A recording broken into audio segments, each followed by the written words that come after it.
بسم اللہ الرحمن الرحیم وَاعْلَمُوا أَنَّ فِيكُمْ رَسُولَ اللَّهِ قال اللہ تعالی وتبارک فی شأن حبیبہ مخبرا وآمرا ان اللہ وملائکتہ یصلون علی النبی یا ایھا الذین آمنوا صلوا علیہ وسلموا تسلیما صلاۃ و سلام علی آلہ و صحبہ یا سیدی یا حبیب اللہ یا سید نور من اللہ۔ چھوٹا سا جملہ قرآن پاک کی ایک آیت کریمہ کا تلاوت کیا ہے۔ اگر اس جملے کا صرف لفظی معنی ہی یاد ہو جائے تو پوری محفل کا مقصد حاصل ہو جائے۔ سبحان اللہ، سبحان اللہ۔ اللہ کریم فرماتے ہیں وَاعْلَمُوا، اے میرے بندو یقین کرو۔ وَاعْلَمُوا کا معنی ہے یقین کرو، جان لو، اعتبار کرو، بے اعتبار بھی نہ ہونا، شک بھی نہ کرنا۔ پڑھے لکھے احباب جانتے ہیں یہ امر کا صیغہ ہے۔ اللہ پاک نے ہمیں حکماً فرمایا میرے بندو تم پر واجب ہے، ضروری ہے کہ تم اس بات پر یقین کرو۔ وَاعْلَمُوا، یقین کرو۔ سبحان اللہ۔ اور یہ شریعت کا پکا اصول ہے، الواجب لا یثبت الا بالامر، کہ واجب امر کے بغیر ثابت ہی نہیں ہوتا۔ ہم پر نماز فرض ہے، زکوٰۃ فرض ہے، اس کو ہم فرض واجب کہتے ہیں کیونکہ رب پاک نے حکماً ہمیں حکم دیا کہ تم نماز قائم کرو، زکوٰۃ دو، حج کرو۔ اور یہ لفظ بھی یہاں امر کے ہیں، وَاعْلَمُوا، تم یقین کرو، شک نہ کرنا، یہ تم پر فرض ہے، یقین کرنا تم پر لازم ہے۔ جس طرح تم پر نماز پڑھنا فرض ہے، اسی طرح جو اگلی بات اللہ کریم فرما رہے ہیں اس پر بھی یقین کرنا یہ فرض واجب کا درجہ ہے۔ سبحان اللہ۔ تو اللہ پاک نے پہلے یقین والی بات کہہ کر پھر کیا فرمایا؟ پھر تاکید کے ساتھ انا، بے شک، یقین کرو، شک نہ کرو، پھر تاکید فرما دی۔ جو میں رب پاک اگلی بات تمہیں فرما رہا ہوں تو وہ بات تحقیق کے ساتھ ہے، حق کے ساتھ ہے، پکی بات ہے جس میں کوئی شک ہی نہیں۔ وہ کون سی بات رب کریم فرما رہے ہیں؟ فیکم، اے میرے بندو تم میں، فی کا معنی میں، کم بمانے تم، اے میرے بندو تم میں رسول اللہ ہے، میں اللہ کا رسول ہے۔ سبحان اللہ، سبحان اللہ، سبحان اللہ۔ یہ جو لفظ ہے نا فیکم کم، یہ صرف پیارے آقا کے زمانہ کے لوگ صحابہ کرام مراد نہ ہے، چونکہ قرآن پاک قیامت تک آنا ہے۔ یہ تو کوئی نہیں کہہ سکتا نا جو حکیم الصلاۃ اللہ کریم نے فرمایا تم نماز پڑھو تو صرف صحابہ کرام کو تھا کہ تم نماز پڑھو، ہمیں کب، ہم پر قرآن، ہمارے سامنے قرآن کب اترا؟ نہ، قرآن مجید کا کوئی بھی حکم ہو جب سے قرآن مجید نازل ہوا قیام قیامت تک جو بھی رسول اللہ کا کلمہ پڑھنے والا ہوگا قرآن پاک اسی کے لیے اللہ کا حکم سنائے گا۔ سبحان اللہ۔ یہاں بھی رب کریم نے فرمایا فیکم، اے میرے بندو جس زمانے میں بھی تم آؤ اور جس جگہ بھی تم رہو تو اس بات پر یقین کرنا کہ تم جہاں بھی رہو گے، جس زمانے میں بھی آؤ گے تو اس بات پر شک نہ کرنا کہ میرے رسول تم میں موجود ہیں۔ سبحان اللہ۔ وَاعْلَمُوا أَنَّ فِيكُمْ رَسُولَ اللَّهِ، ایک سورۃ حجرات کی آیت کریمہ ہے، یہ سورۃ حجرات کا یہ جملہ ہے آیت کریمہ کا، تم میں میرے رسول ہے۔ جب تم میں میرے رسول ہیں تو میرا رسول کرتا کیا ہے؟ واہ سبحان اللہ. ایک اور جگہ رب کریم نے کچھ یوں ارشاد فرمایا، میرے محبوب تم اپنی زبان مبارک سے اپنے امتیوں کو کہہ دو اے معلوم تم عمل کرو. رب کریم نے فرمایا اے معلوم تم عمل کرو. جب تم عمل کرتے ہو، یہاں مطلقاً عمل کی بات ہے، یہ عمل ہو رہا ہے، میں کچھ عرض کر رہا ہوں آپ سن رہے ہو، یہ کہنا میرا عمل ہے، سننا تمہارا عمل ہے، یہ دونوں ہم عمل کرنے میں برابر ہیں. فرق یہ ہے تو میں کہنے والا ہوں، آپ سننے والے ہو. یہ حضرات پہلے کہنے والے تھے، ہم سب سننے والے تھے. تو کہنا بھی ایک عمل ہے، سننا بھی ایک عمل ہے، بیٹھنا بھی ایک عمل ہے، درود پاک پڑھنا بھی ایک عمل ہے، نماز پڑھنا بھی ایک عمل ہے، یہ محفل میلاد منانا یہ بھی ایک عمل ہے، چور چوری کرتا ہے اس کا بھی ایک عمل ہے، اور بدماش بدماشی کرتا ہے اس کا بھی ایک عمل ہے. یہ سب عمل ہے. فرق یہ ہے کچھ عمل اچھے ہوتے ہیں، کچھ عمل غیر اچھے ہوتے ہیں، برے ہوتے ہیں.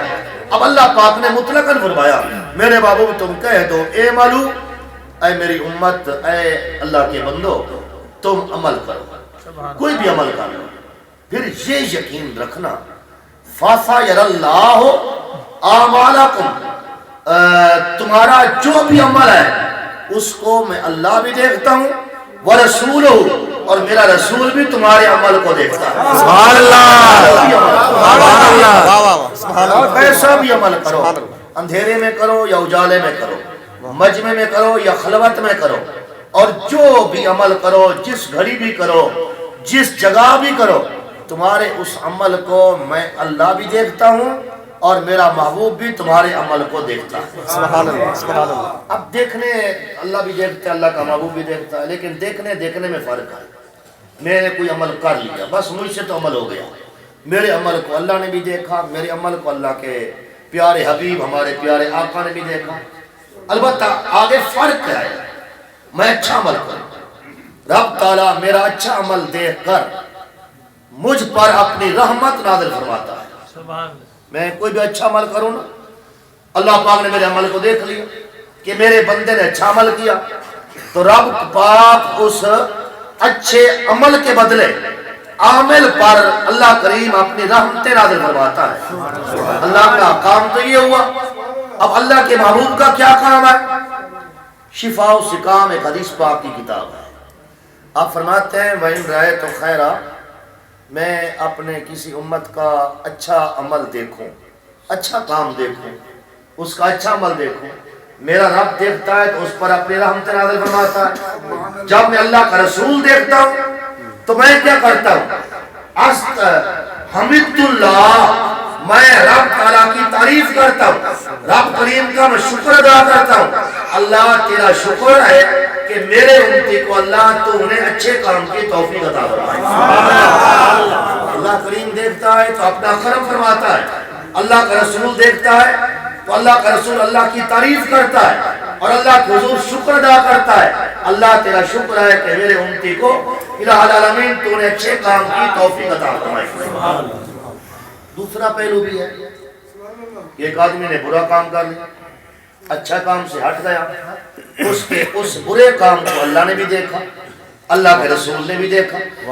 اب پھر فرق ہے، جب بندہ کوئی اچھا کام نہیں کرتا، اچھائی سے ہٹا ہوا کام کرتا ہے، برا کام کرتا ہے، رب تعالیٰ دیکھ کر، اس امت کا یہ خاصہ ہے، پچھلی امت کے لیے نہیں، ان کے جب اللہ پاک عمل برا دیکھتا تھا اسی وقت رب تعالیٰ عذاب والے فرشتے کو بھیج دیتا اور اللہ پاک ان پر اپنا عذاب نازل کر دیتا. جب ہمارے پیارے آقا دنیا میں تشریف لائے، اب یہ نہیں ہے کہ برائی ختم ہو گئی، میں بھی برائی کرتا ہوں. ہم میں سے کئی لوگ ہیں کلمہ پڑھنے کے باوجود بھی چوری بھی کرتے ہیں، بدکاری بھی کرتے ہیں، شراب بھی پیتے ہیں، یہ برا عمل ہے. کوئی بھی برا کام کرتا ہے، رب پاک اب اس پر عذاب نازل کرنے کی بجائے اللہ تعالیٰ متوجہ ہوتے ہیں اپنے پیارے حبیب کی طرف. اور مشورہ ہوتا ہے میرے حبیب اب تیری کیا صلاح ہے، اس کا برا عمل میں نے بھی دیکھا، میرے بابو تو نے بھی دیکھا. اب میں اللہ اس پر عذاب نازل نہیں کرتا، میں اللہ تیری طرف دیکھتا ہوں. اب تو جیسے کہتا ہے میں اسی طرح کہتا ہوں.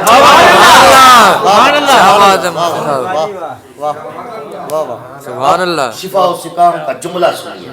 پیارے آقا نے کیا فرمایا؟ وَإِنْ رَأَيْتُ غَيْرَ ذَلِكَ، میں اپنے کسی امتی کا عمل اچھائی سے ہٹا ہوا دیکھتا ہوں تو اس گھڑی میں کیا کرتا ہوں؟ اس بندے کو تو حیا آئے نہ آئے، توبہ کرے نہ کرے، اپنی غلطی پر شرمندہ ہو نہ ہو، نادم ہو نہ ہو، اپنی غلطی پر ڈٹا رہے اور قطعاً ذرا برابری اس کو اس پر شرم نہ آئے. لیکن جب میں اللہ کا رسول اپنے کسی امتی کا اچھائی سے ہٹا ہوا عمل دیکھتا ہوں تو میں کیا کرتا ہوں؟ اللہ پاک تو میری طرف دیکھ رہے ہوتے ہیں نا، اللہ تعالیٰ فرما رہے ہوتے ہیں میرے بابو تو کیا کہتا ہے؟ تو میں کیا عرض کرتا ہوں؟ استغفرت اللہ لکم، غلطی تم کرتے ہو، میں اللہ کے حضور عرض کرتا ہوں اللہ اسے معاف کر دے. سبحان اللہ سبحان اللہ سبحان اللہ اللہ معاف فرما. سبحان اللہ.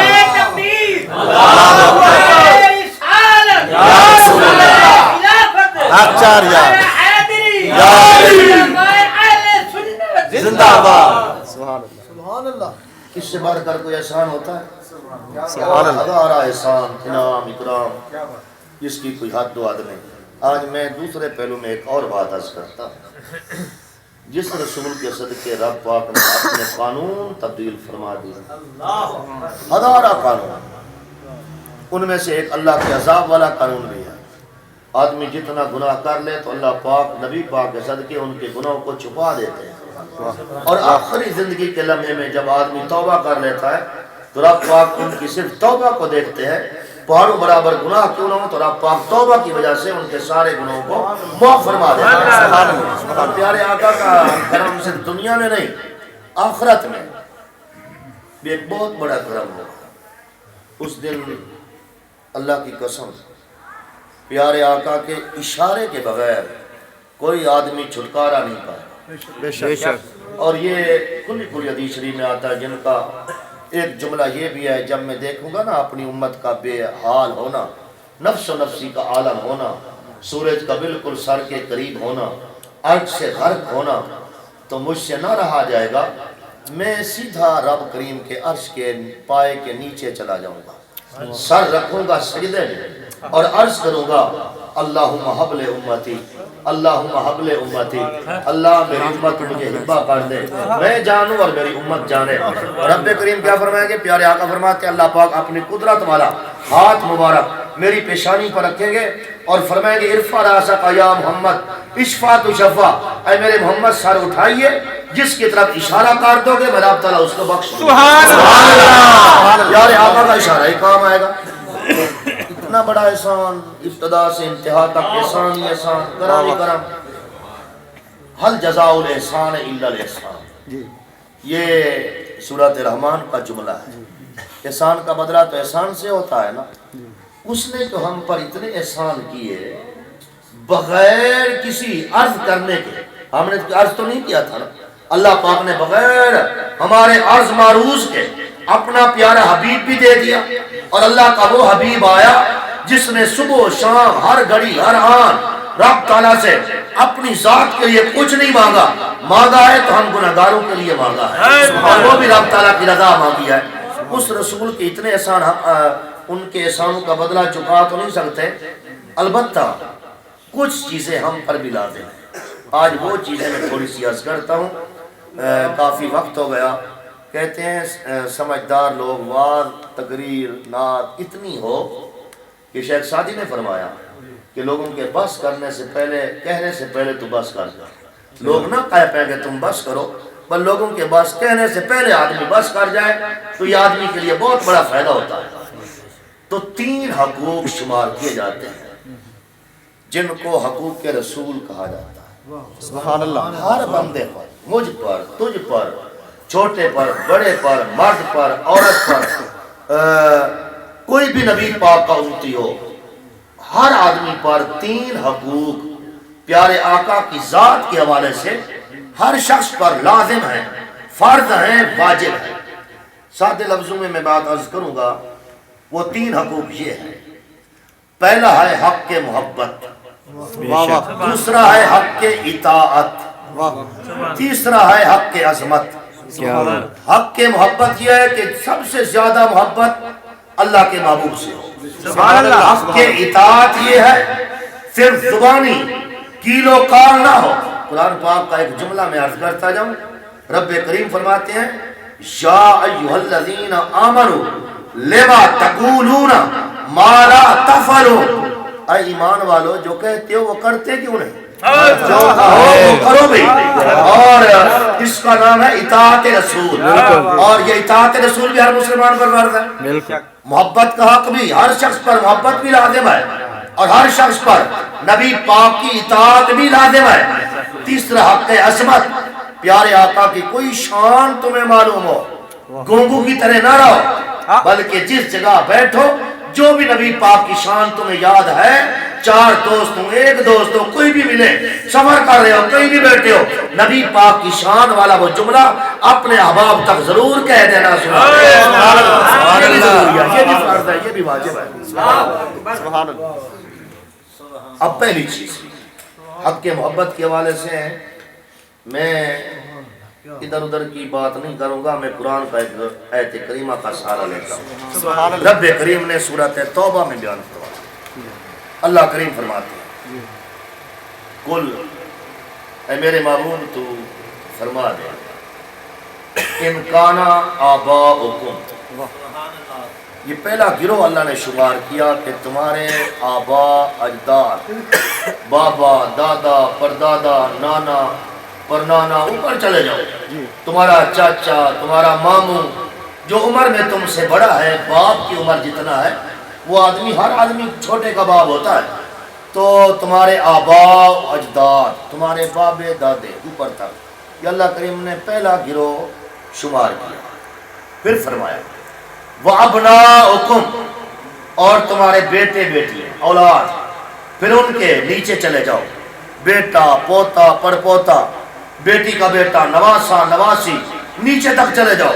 یہ تمہاری اصل تھی، یہ تمہاری نسل ہے. یعنی اے میرے بندے تیری اصل ہو اوپر والا خاندان، یا نیچے تیری نسل ہو نیچے والا خاندان. پھر اللہ پاک نے ایک اور چیز شمار فرمائی دائیں بائیں کی طرف سے. فرمایا بھائی خوانکم، اور تمہارے بھائی. عام طور پر تو کچھ ہمارے بھائی شمار ہوتے ہیں نا، سگا بھائی ہوتا ہے، باپ شریک بھائی ہوتا ہے، ماں شریک بھائی ہوتا ہے، دودھ شریک بھائی ہوتا ہے، چچا زاد بھائی ہوتا ہے، ماموں زاد بھائی، خالہ زاد بھائی، پھوپھی زاد بھائی، کلمہ پڑھنے والا یہ بھائی، اسلامی بھائی، کوئی بھی بھائی ہو، کس قسم کا بھی بھائی ہو. یہ اللہ پاک نے تیسرا گروہ شمار فرمایا، بابے، بیٹے، بھائی. چوتھا گروہ وَأَزْوَاجُكُمْ، اور تمہاری بیویاں. 4. 5واں اللہ پاک نے گروہ شمار کیا وَعَشِيرَتُكُمْ، اور تمہارا قبیلہ، تمہاری برادری، اور تمہارے دوست و احباب، چاہے برادری والا قبیلہ ہو، قومیت، قوم والا قبیلہ ہو، یا جس جگہ تم اقرباد ہو گئے وہ لوگ تمہارے برادری کے بھائی بن گئے. یہ عشیرتکم، تمہارا قبیلہ. یہ تو اللہ پاک نے انسانی رشتہ داریوں کے حوالے سے یہ 5 گروہ اللہ پاک نے شمار فرمایا.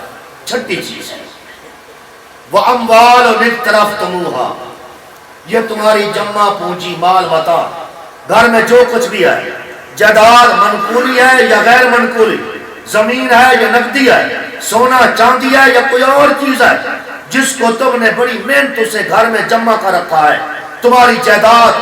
پھر فرمایا وَتِجَارَةٌ تَخْشَوْنَ فَسَادَهَا، اور تمہارا سامان تجارت. تاجر کو ہمیشہ ڈر رہتا ہے آج میں اتنا مال خرید لیا، پتہ نہیں کل بھاؤ ٹوٹ نہ جائے، مجھے نقصان نہ ہو. کوشش کرتا ہے اگلے بھاؤ ٹوٹنے سے پہلے منافع میں جس جگہ بھی ملے تو اپنے سامان کو بیچنے کی کوشش کرتا ہے. اسی چیز کو تو اللہ نے فرمایا وَتِجَارَةٌ تَخْشَوْنَ فَسَادَهَا، وہ تمہارا سامان تجارت جو جس پر تم ہمیشہ ڈرتے رہتے ہو کہیں گھاٹا نہ آ جائے، نقصان نہ ہو، یہ تمہارا سامان تجارت بھی. تو باقی بچا تو کچھ نہیں. ہاں ایک چیز بچ گئی. فرمایا رب کریم نے وَمَسَاكِنُ تَرْضَوْنَهَا، یہ تمہارے پیارے پیارے کوٹھے، یہ تمہارے پیارے پیارے مکان، یہ بلند و بالا کوٹھیاں، پکے ہوں یا کچے ہوں، چاہے سر کنڈوں کی جھونپڑی کیوں نہ ہو، جو بناتا ہے نا تو اسے تو بہت پیاری لگتی ہے نا، جو بنا بیٹھتا ہے اسے تو بہت پیاری لگتی ہے نا۔ یا میں ایک بات جملہ معترضاً کے طور پر عرض کروں نا، جب سیدنا امیر المومنین حضرت عمر فاروق رضی اللہ تعالیٰ عنہ کا زمانہ آیا نا، تو آپ نے مسجد کو کچھ کھلا کرنا چاہا کہ نمازی زیادہ ہو گیا ہے، مسجد ذرا چھوٹی ہے، تو میں مسجد کو تھوڑا سا وسیع کروں، وسیع و عریض کروں۔ تو لوگوں کے مکان تھے، آپ نے فرمایا تو مکان دے دے، پیسے دے دوں گا۔ اس آدمی نے پیسے لے لیے، مکان دے دیا، کسی نے ویسے مکان دے دیا، کسی نے کچھ پیسے لیے، تھوڑے لیے، کسی نے کچھ زیادہ مانگ لیے، سب لوگوں نے مکان خالی کر دیا۔ ایک نبی پاک علیہ الصلوۃ والسلام کے چچا تھے حضرت عباس رضی اللہ تعالیٰ عنہ، ان کا مکان بھی وہیں آتا تھا، وہیں آتا تھا۔ میں آپ کو عرض کروں، شاید آپ کو کسی نے بتایا ہو، یہ عمرے والے لوگ جاتے ہیں نا حج کرنے یا عمرہ کرنے، باب السلام سے جب آدمی داخل ہوتا ہے نا تو اندر آتے ہی بالکل جب باب السلام سے اندر داخل ہو، جنوبی طرف اسی جگہ حضرت عباس رضی اللہ تعالیٰ عنہ کا مکان مبارک تھا، اسی جگہ پر ان کا مکان پاک تھا۔ تو حضرت عمر نے نبی پاک کے چچا کو بلایا، مکان دے دے، اللہ کے رسول کی مسجد کو کچھ کھلا کرنا ہے۔ تو انہوں نے کہا نہیں دوں، یہ مکان وہ ہے جو پیارے آقا نے خود خرید کر مجھے دیا تھا، صحابی پاک کی نشانی میں والا میں کیوں دوں، میں تو نہیں دوں گا۔ آپ نے فرمایا نہیں، پیسے دے دے، اگر تو چاہتا ہے مکان کے بدلے مکان، جس طرح کا تو مکان چاہے گا اور بہت اعلیٰ ترین مکان ہم آپ کو بنوا دیں گے۔ انہوں نے کہا نہیں، اعلیٰ سے اعلیٰ مکان کیا ہوتا ہے، اگر آج مجھے کوئی کہہ دے جنت میں تو چلا مکان جنت والا لے لے، وہ میں نہیں لوں گا، کیونکہ یہ مکان کیا بات ہے، کیا بات۔ حضرت عباس نے انکار کر دیا۔ پھر حضرت عمر بھی تو کچھ جلالی جوان تھے، انہوں نے کہا نہیں، میں مکان تو خالی کرواؤں گا، کیونکہ میں نے تو اپنے لیے تھوڑا ہی مکان لینا ہے، میں نے تو مکان تجھ سے لینا تھا تو پیارے آقا کی پیاری مسجد کے لیے، میں نے تو اپنا گھر تھوڑا بنوانا تھا، اللہ کے رسول کی مسجد کے لیے مجھے تیرا گھر گرانا پڑا تو میں گرا دوں گا۔ تو حق کے امیر المومنین تھے، پھر آگے تو نبی پاک کا چچا تھا، اس نے کہا عمر اس طرح نہ آنا، لڑائی ہو جائے گی لیکن مکان میں نہیں ملے۔ اب دونوں کچھ تیز تند ایک دوسرے کے جملے ہوئے، کچھ لوگ درمیان میں آئے، کہنے لگے جھگڑا نہ کرو، ہم چاہتے ہیں کوئی تیسرا آدمی تم دونوں کی باتیں سن لے، وہ تمہارا فیصلہ کرے۔ سبحان اللہ۔ ایک بزرگ صاحب جن کا نام حضرت ابو موسیٰ اشعری تھا واہ واہ، رضی اللہ تعالیٰ عنہ، کہنے لگے یہ بابا جو فیصلہ کر دے گا نا ہم دونوں کو منظور ہے۔ سبحان اللہ۔ حضرت ابو موسیٰ اشعری کے دن میں یہ کام ہوا، یہ ہے جو ان دوستوں کے درمیان جھگڑا ہے، جو آپ فیصلہ کرو گے ان دونوں کو منظور ہوگا۔ رات کو آپ نے فرمایا کل میں فیصلہ مسجد میں بیٹھ کر کروں گا۔ صبح دم آئے، مجمع اکٹھا ہو گیا، اور ایک طرف امیر المومنین بیٹھے ہوئے ہیں، دوسری طرف حضرت عباس بیٹھے ہوئے ہیں، صحابہ کرام تابعین کا بڑا مجمع ہے، درمیان میں فیصل حضرت ابو موسیٰ اشعری بیٹھے ہوئے ہیں۔ آپ نے فرمایا میں فیصلہ کروں گا وہ جو فیصلہ میں نے خود پیارے آقا کے منہ مبارک سے سنا تھا، مبارک سے سنا تھا، آج میں وہ فیصلہ کروں گا۔ پوچھا گیا آپ کو وہ فیصلہ یاد ہے نبی پاک نے کون سا فیصلہ کیا تھا؟ آپ نے فرمایا پیارے آقا سے میں نے سنا تھا بیت المقدس تھا، بیت المقدس اللہ کا پہلا گھر، وہ بھی اللہ کا گھر ہے، وہ چھوٹا تھا، داؤد علیہ السلام سب سے پہلے ان کو بنانے لگے، بعد میں ان کی تکمیل حضرت سلیمان علیہ السلام نے فرمائی۔ تو اللہ کریم نے فرمایا یہ میرا گھر چھوٹا ہے، لوگ زیادہ ہیں، مجاور بڑے آ جاتے ہیں، تم ایسا کرو کہ میرے گھر پر تھوڑا سا کھلا بنا دو، وسیع عریض کر دو، اس طرح بنا دو، اس طرح کھلا کر دو۔ داؤد علیہ السلام نے حکم دیا، جو قریب قریب مجاور لوگ رہتے تھے انہوں نے اپنے جھونپنے وغیرہ اٹھا لیے، مکان خالی کر دیے، داؤد علیہ السلام نے بیت المقدس کو ذرا کھلا کر کے بنانے لگے۔ ایک طرف سر کنڈوں کی جھوپڑی ڈالے ایک ضعیف و ناتواں بوڑھی عورت بیٹھی، آپ نے فرمایا اماں یا کہیں اور جا کر اپنا جھوپڑا بنا لے، میں نہیں جاؤں گا۔ آپ نے فرمایا چلو جھوپڑا چھوڑ دے تجھے اچھا سا مکان بنا کر دیتا ہوں. اس نے کہا بیت المقدس کا قرب میں نہیں چھوڑوں, میں تو یہی ہوں. سبحان اللہ. آپ نے فرمایا دیکھ میں اللہ کا گھر تعمیر کرنا چاہتا ہوں, تو یہ جھوپڑا اپھیڑ دے, چلی جا. اس عورت نے ضد کر دی. داؤد علیہ السلام نے ایک خوبصورت مکان بنوایا, بہت اعلیٰ مکان.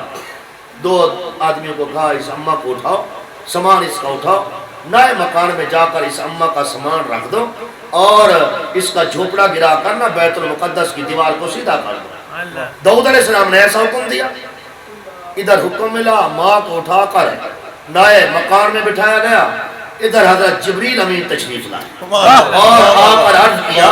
اللہ پاک سلام دیتے ہیں اور اللہ کریم فرماتے ہیں میرے پیغمبر کا کام یہ ہوتا ہے میرے بندوں کو میں اللہ سے ملائے, نہ یہ کہ میرے بندوں کو میں اللہ سے جدا کرے. وہ اماں ناراض بیٹھی ہے, پہلے اس کو تو راضی کر لے.